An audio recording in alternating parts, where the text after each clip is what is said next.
Hey everybody, it's Lauren DeLisa Coleman for the Inside series here at Filmio, and I am about to bring you another interview all in my Sonoma Film Festival or Sonoma International Film Festival roundup. And this one is like a fun one. I'm really excited to introduce Kestrin Pantera, who is the filmmaker behind Pretty Problems. We love the name of this film and everything about it. Kestrin, thank you so much for joining us and taking out the time. I see somebody like behind you there. Is this like your cat? Who's like? Oh, is this Kika? Oh, yes. Okay, this is going to be a duo interview. No problem. Yes. We love it. We love when pets join. We love it. It's my third AC. No, we love it. Assistant cat. Yes, this cat actually came to Sonoma and was on set with us. Oh, well, hopefully he didn't have any wine, but we'll get to that later. So, as I said, Kestrin is like the director and just fab goddess behind Pretty Problems. Kestrin, tell us really what this film is about, and it just has so many different like levels to it, and I love the exploration of these type of topics, right? So let's get into it. Well, Pretty Problems is a fish out of water relationship comedy about a couple who's on the skids and they get swept away on a whirlwind Sonoma winery weekend at a billionaire compound where the cracks in their marriage are tested with a lot of sex, drugs, rock and roll, and alcohol. Just a little thing like that.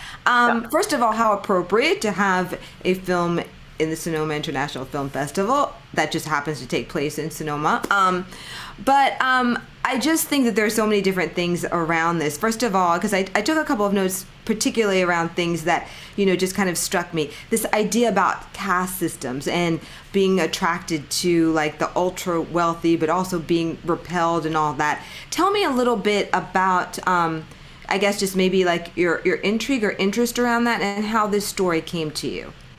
Well, this story was written by Michael Tennant. So I received a script that was like 90% ready to go. It just showed up in my inbox, literally with a blind, cold email from the producer, Britt Rentschler, who also has a story by credit. And it's also a topic I'm fascinated by. Yeah. My first movie was about being afraid of having kids, and then I got pregnant while shooting. And my second movie was about grief, and then my best friend died while we were in production. So I was like, the next one needs to be really fun and easy and abundant. Yeah. So when the opportunity to make a movie about a bunch of insane, fun, rich people getting hammered for a weekend, I was like, I can handle this. And now maybe you're going to win the lotto, like after this, if life is imitating art or art is imitating life, whatever. So what a great, like, cold email, though. Right? I mean, it was amazing. Convincing? I mean, you just read it and were like, you know what, let me just do this. I read it and I was intrigued by the ideas around abundance and lack and how no matter who you are or where you come from, you know what it feels like to have less than another person and the weird, uncomfortable unworthiness that happens around that. And likewise, every single person, no matter where you come from, also knows what it feels like to have more than another person and the guilt and the shame around that. And so that was something that really fascinated me, this discomfort that we feel in that space and shining a light on it and just making as much fun of it as possible. Right. Like the toxicity of both, you know, sides and how we all feel this kind of shame and shining a light on it and kind of, you know, releasing it in a funny context. Yeah, I like that. And I think it's definitely explored even more now, or I should say appropriate to explore even more now with the wealth gap growing and the haves and have-nots and the essentials versus, you know, non-essentials. And so, you know, I think this is just something that society is going to have to look at, honestly, even more, right? But like, just to jump over, just so you guys know, and I wrote this down so I didn't miss any of the best, like, Kestrin, you're like really no joke because you had this film at South by, I'm going to say, was it 2 years ago or 3, called Mother's Little Helpers, right? And so it ends up winning, like, listen to this, you guys, Best Feature, Best Director, Best Actress, and Best Ensemble Performance. Like, you are just really, like, did you ever envision this when you were working on Mother's Little Helpers? And what kind of, I don't know, insights did you pull from that or experience that maybe you applied to now Pretty Problems? Well, Mother's Little Helpers was a labor of love that had a really successful festival round and won a bunch of awards at all different festivals all over. And it was something when I first made, I wasn't sure if I was going to, if anyone was going to care, because who really wants to see a comedy about grief? I don't know, grief. I don't really want to watch stuff about grief these days. So that was a really amazing exercise in learning how to ask people who are really talented if they want to take a look at my project and learn how to collaborate in a really close way. And it was a huge gift. Getting into South by Southwest 2019 and getting to show Mother's Little Helpers was amazing because it was the last time the festival happened in person. Yep, and so getting to take that confidence and that film was instrumental in getting to take Pretty Problems to kind of bookend the pandemic in 2022, the first time we're back in person after 2 years of it being shut down. So Mother's Little Helpers, the performances in that film were what drew the producers of Pretty Problems to me. So it's great how that just has come, really full circle. I also want to talk too about the locations in this film. And I was just kind of, really pleasantly surprised to see that the film collaborated with like some Burning Man, what do we call them? Like campmates. So how did that all come together and influence, kind of like the locations and the look a bit, if you will, of the film? Yeah. Extremely roundabout, convoluted, and after the fact sort of way is the short answer. That we shot this film on this compound that was sourced by the producers, and I enjoyed every single day in paradise. And after the fact, I came home and showed the location and discussed it with a friend of mine who was a Burning Man campmate, and she was like, the Flax Vineyard? And I was like, yeah. And she was like, I renovated that entire property and my company did all of the hardscaping. We built the decks that you shot on. I planted the rose bushes and I completely redid and designed the pool house. And it was like 2 owners before the owners that gave us access to the property. So when I was showing her the pictures, she was like, oh, I wanted to see how the plants grew in. Usually when you design and landscape a place, you plant for 3 to 5 to 20 years ahead of time of how the foliage is going to grow in. So I got to show her pictures and she was like, oh, that's exactly what I wanted it to do. And it was totally bonkers. Oh my gosh. That's like a nice, though, kind of, coincidence or synchronicity, right? That when things like that can happen.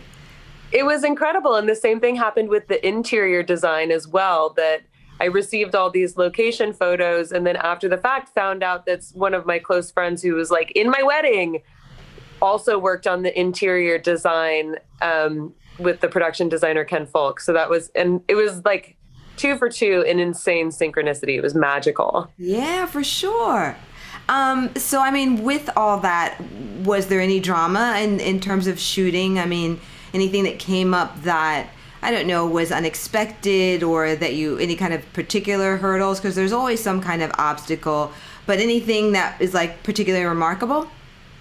Yes, every day is rife with drama, but my strategy is kind of like, okay, like kind of, I'm a mother of 2. So, when you gotta, like, if someone comes to you with a cut or something, you have to keep smiling, and to lead everyone through the obstacles. So, because if you start crying, everyone else is going to start crying and it's going to get ugly. The biggest challenge was on the first week of shooting when a camera died and we cross-shot our footage, which meant that we did the close-ups at the exact same time of each actor. So this is one camera filming one actor and this is another camera and they're shooting both at the same time so that if improvised dialogue happens that's magical, we can edit it seamlessly together. And one of the cameras died and it was like the very beginning of the shoot where we knew it was instrumental to make the whole plan work. So there was definitely extreme Jenga that had like a lot of big smiles happened in order to inspire us to make sure someone got their tail down to San Francisco, calling camera houses in San Francisco, trying to get them to stay open, past 6:30. We needed to get someone from Sonoma to the city in like 2 hours or less before they closed on Friday afternoon for the weekend. Oh no. So, we got through it. It was great. And then someone blew up a camera from LA. Luckily, because that's not like just kind of the thing that you can throw a couple in the back just in case you need, and just kind of pull it if something like that comes up, right? You have to really go and get a whole nother camera. Crazy. Yeah.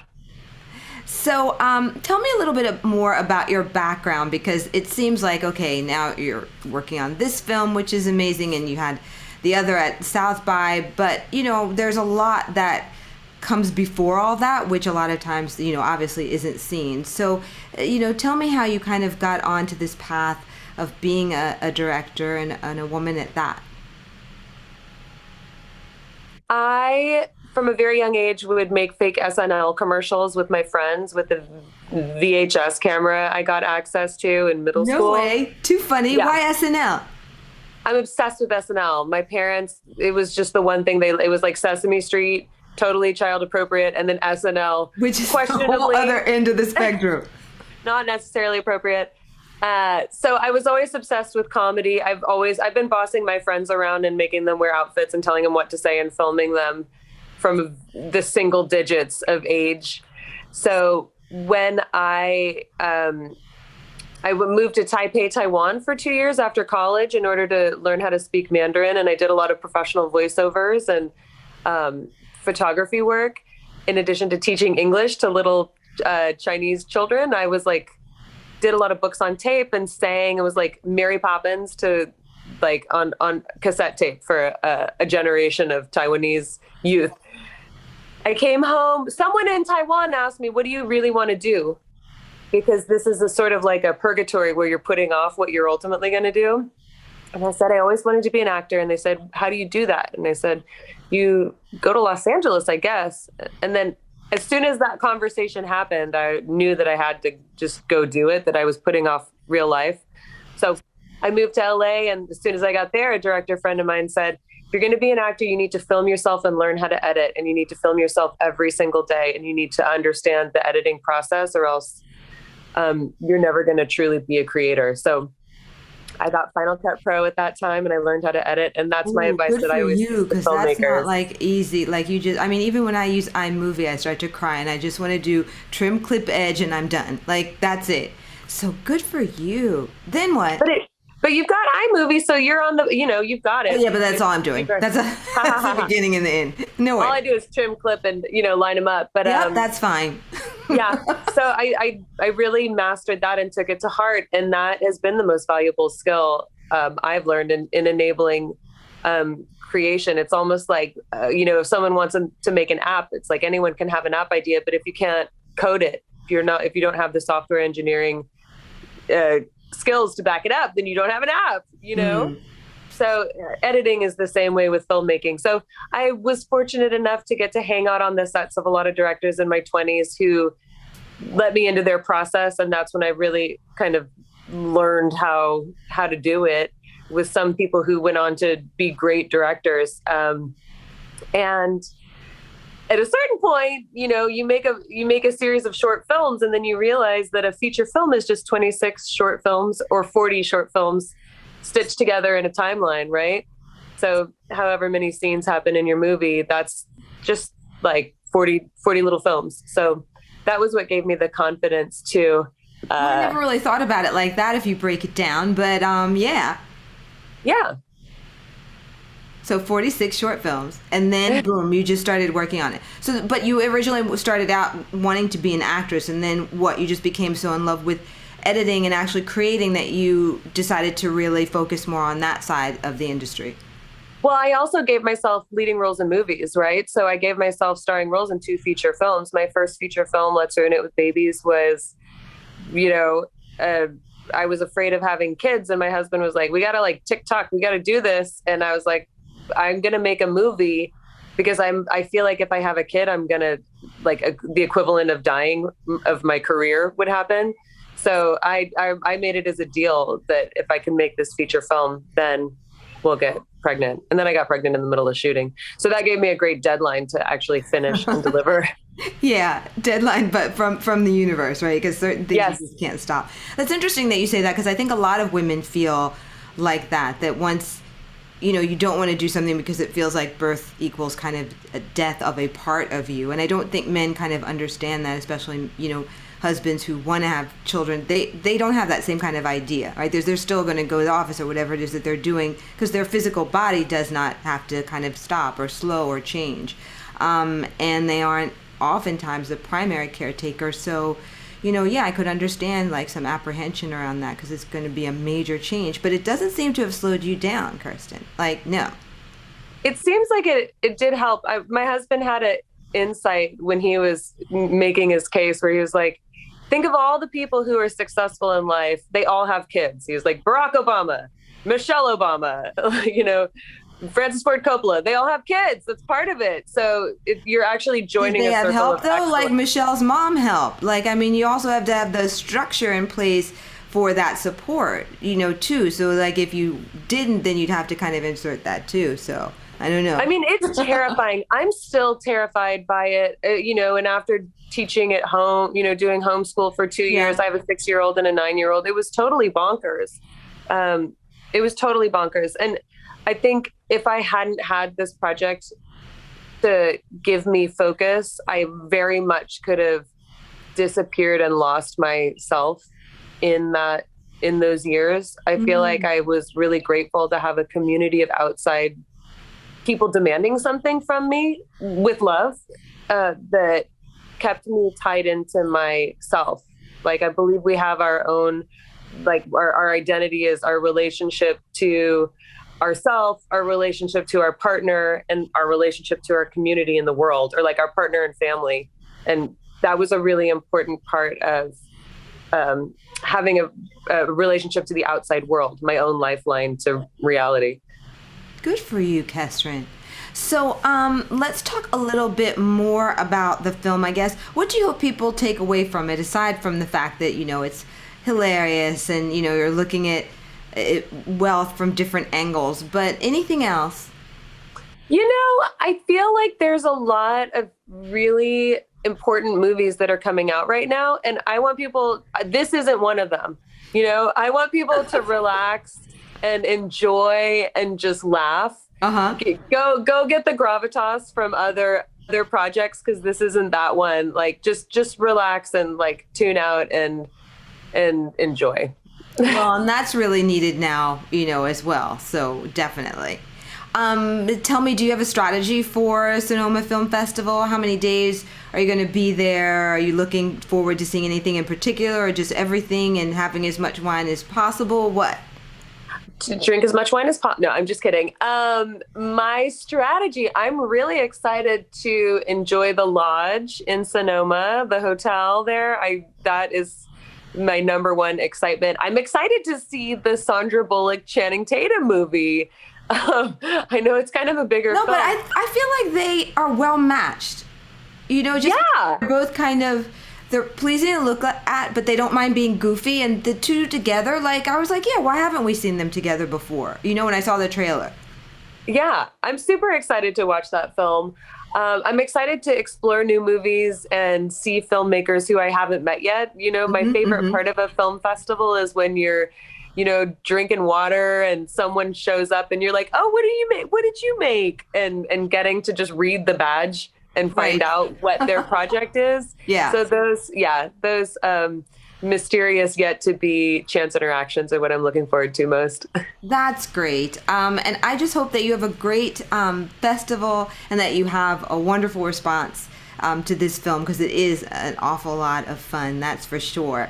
Anything else that you want to add, Kestrin, before we wrap up? No, I'm really grateful to Sonoma Film Festival, and I'm just looking forward to opportunities to keep making movies that employ Formula 42, which is 40 scenes of laughter and 2 scenes of tears. That's my life goal. So I'm grateful for this.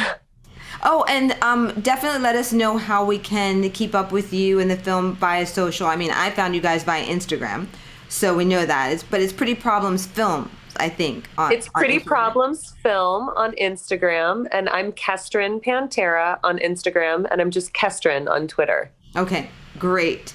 Well, I can't thank you enough. I hope that you're going to have an amazing time at the festival. Are you bringing the kids, or is somebody taking care of them? I think they're going to be at school. I think that they're going to be in the dad zone this week, and then the dad zone. Yeah. All right. So then you will be free and out and about. Go. Yeah. Well, you guys, I hope that you have enjoyed watching this interview. Do try and check out Pretty Problems. It is just hysterical. And check out the Instagram as well. I mean, just the poster with the legs sticking out of the car. You already know this is going to be something on another level. Anyway, I am excited to keep bringing you more interviews all during the Sonoma International Film Festival for the Inside series. And I am, as always, Lauren DeLisa Coleman for Filmio. Thank you so much for watching.